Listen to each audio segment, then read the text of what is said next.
Audiobook, Ratna Maru by Readio and ChatGPT. Section 1, Twilight of Satya Yuga. Chapter 3, Reaching Destiny. The face of Bharat had drastically changed after the catastrophe. Western and eastern islands had been swallowed by the ocean.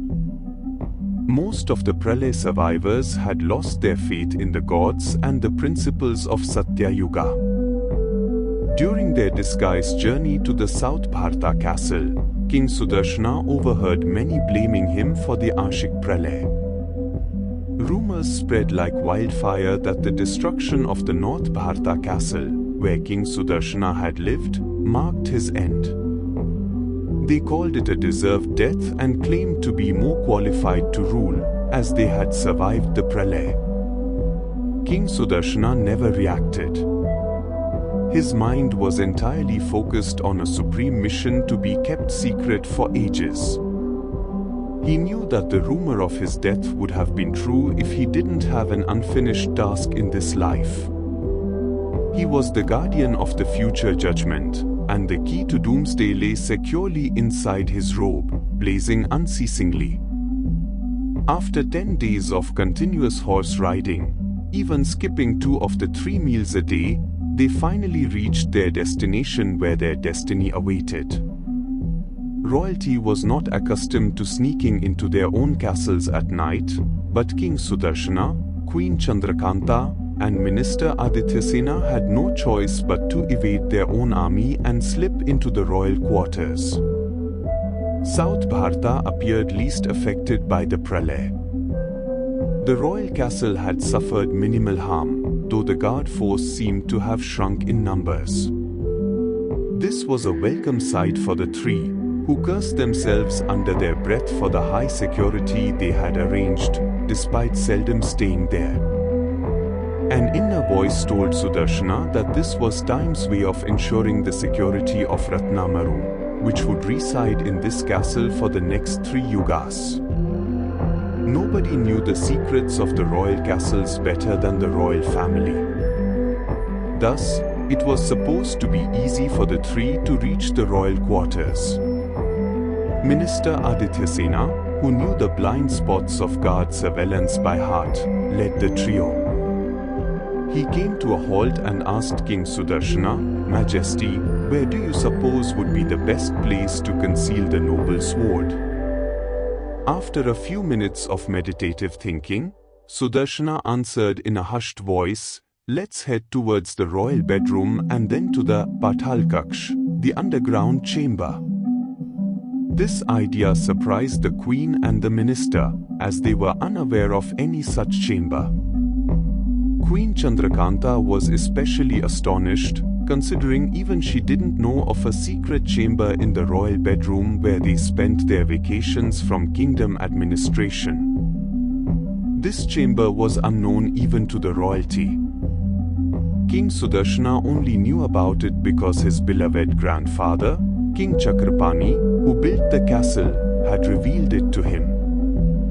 Patal Kaksh was built as a top-secret personal chamber for King Chakrapani by his trusted royal architect.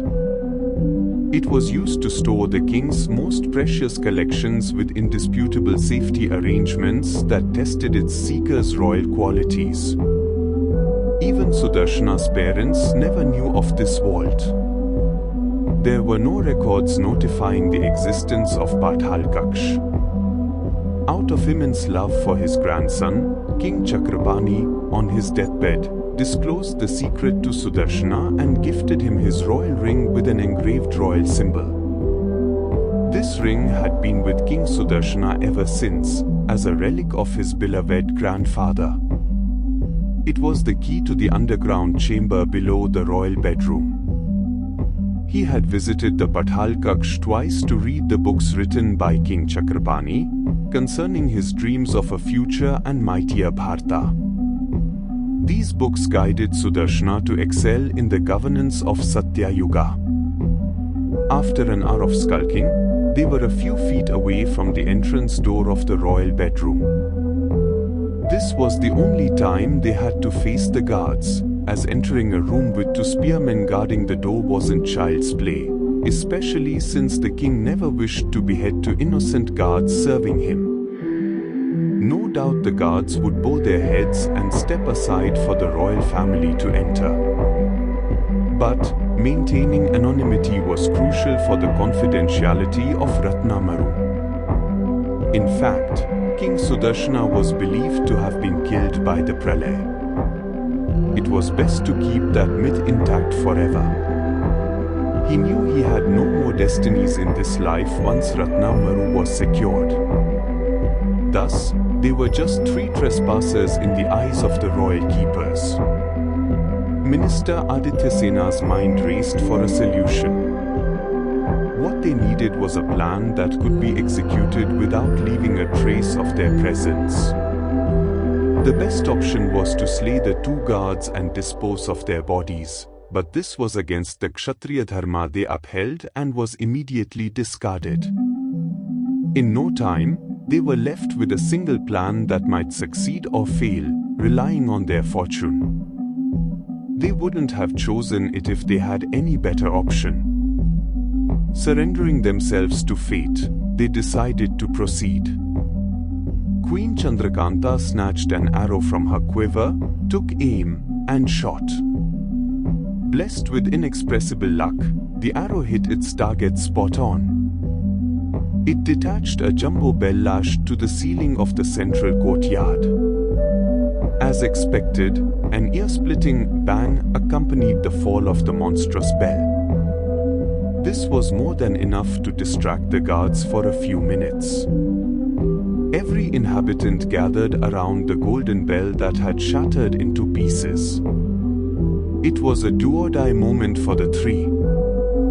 There were no second thoughts. In fact, there wasn't time for any. They dodged the security guards who were glaring at the crowd downstairs, awaiting signs of incursion. The trio safely entered the royal bedroom. Chandrakanta watched King Sudarshana with keen interest, afraid even to blink. She didn't want to miss the sight of a lifetime. It was the last knowledge she could acquire in this life, and she desired it to be eternally embedded in her soul. Sudarshana swiftly took his royal ring and stamped it onto a wall housing oil paintings of his ancestors. The largest artwork was a portrait of King Chakrapani, admired by every royal member. Miraculously, it split into 2 symmetrical halves, revealing a secret stairway to the Patal Kaksh.